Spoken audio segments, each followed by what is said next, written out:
Have you ever watched a movie and there's a sad scene that's going on in the movie, and then you find yourself crying because you can feel their emotions? That happens to me, and that is what you call being an empath. So an empath can feel what other people are feeling.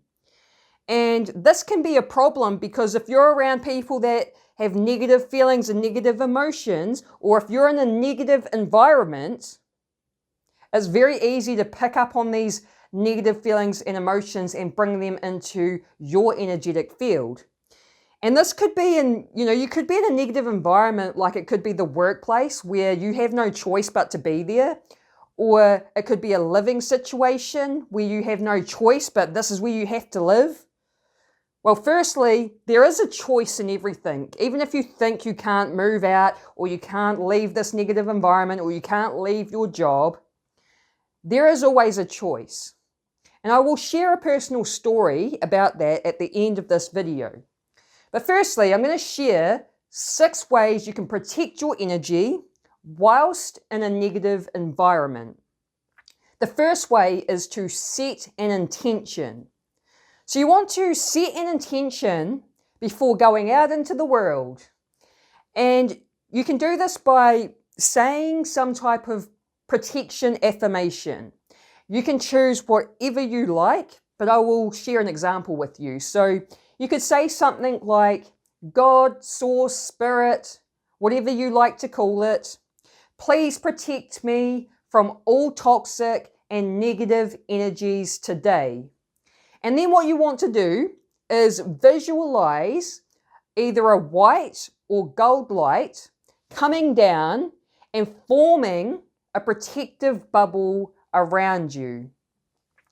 And then you go out into the world. And as you go out into this world, your affirmation, your protection affirmation, and your white or gold light bubble around you will help to protect your energy. Now, the second thing that you can do is avoid eye contact. Now, this is because eyes are the window to the soul.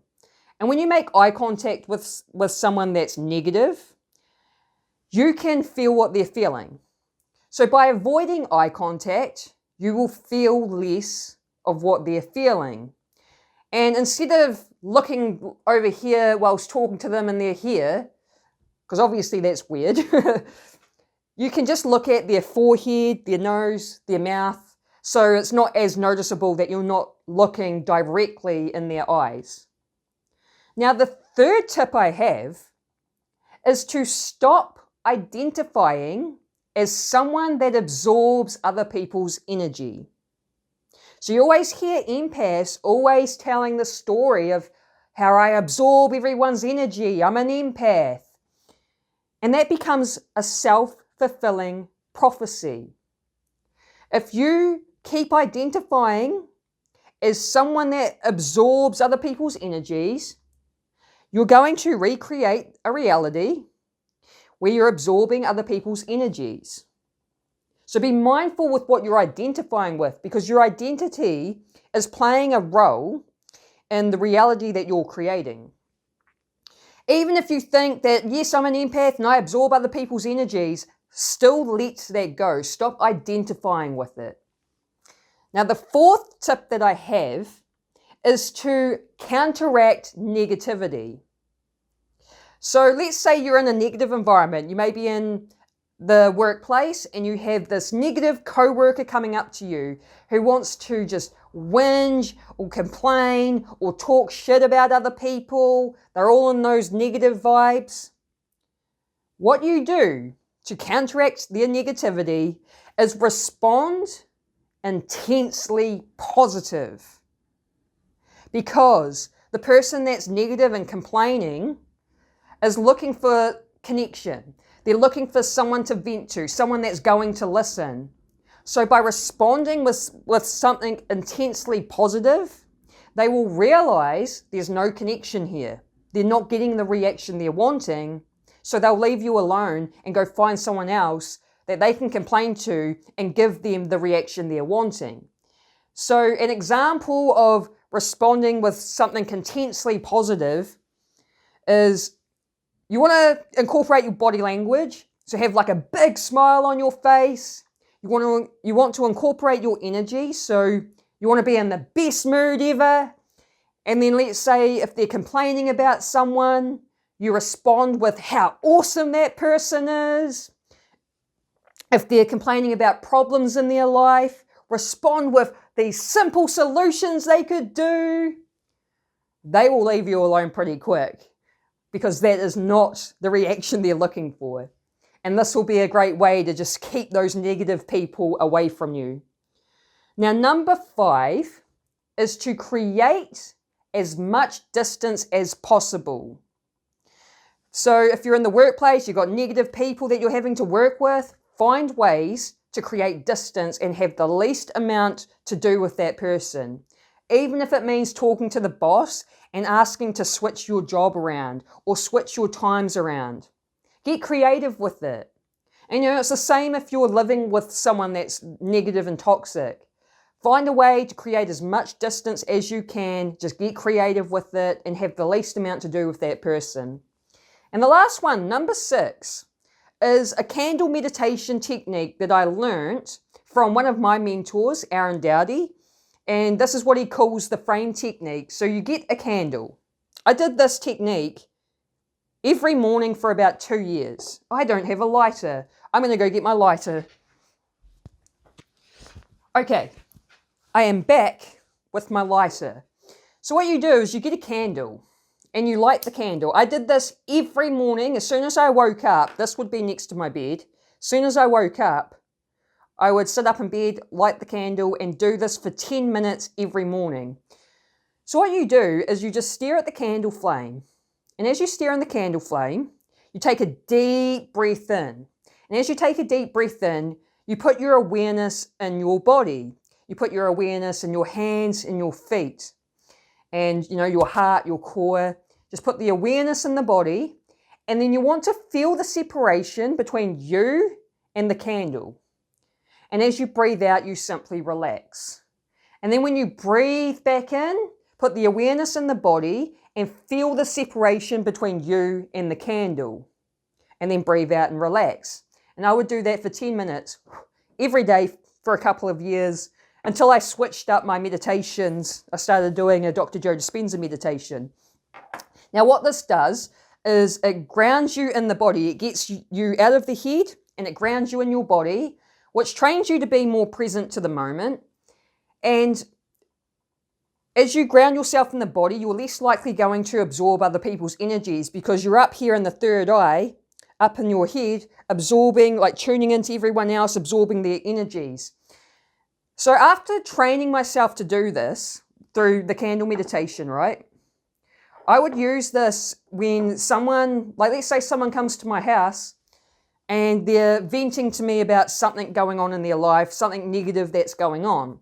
And as I'm listening to them and they're venting to me, without the candle, because I've trained myself with the candle meditation, I can do this really easily without the candle. I just put my awareness in the body as they're talking to me, and then I feel the separation between me and that person.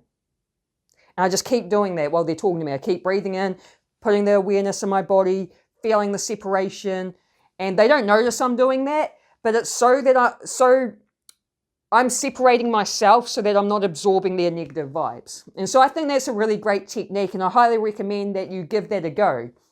Now, before I end the video, I wanted to share my personal story of how there is always a choice of leaving a negative environment. So my story was, I'm going to summarize it. I don't want to drag it out too long. So originally I was living here with my ex and I was in an abusive relationship.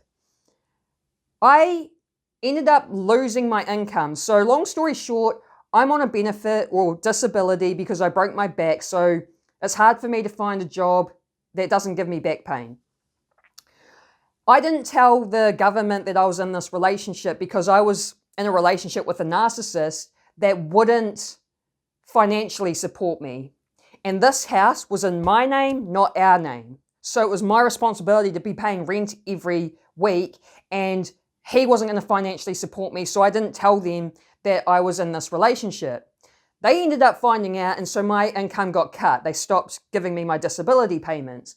So I said to my ex, trying to be an adult about it, like, what are we supposed to do about this situation?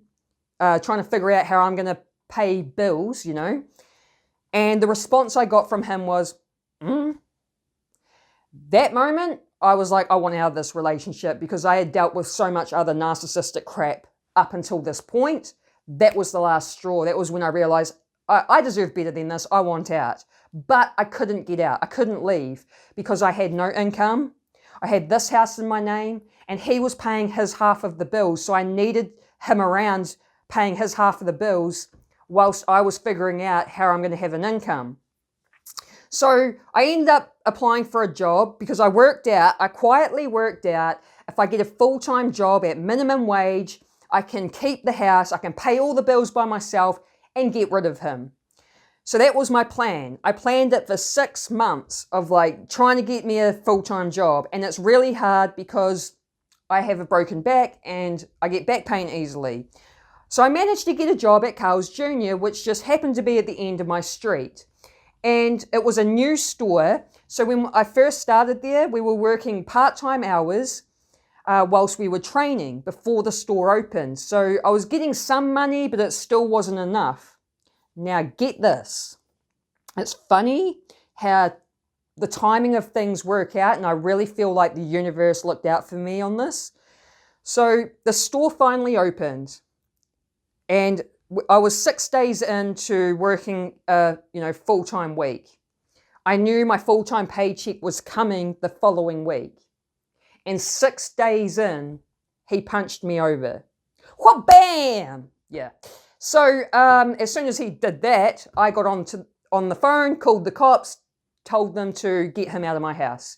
And that was the end of that.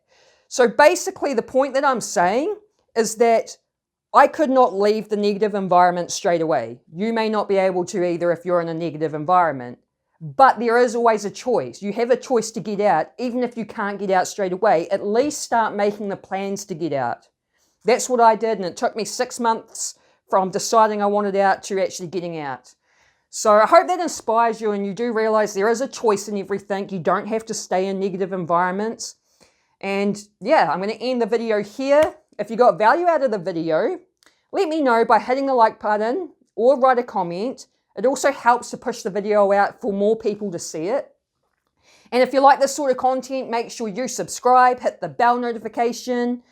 And I'm going to leave another follow-up video here that I think will be a great watch after this one. Have an awesome day. Peace.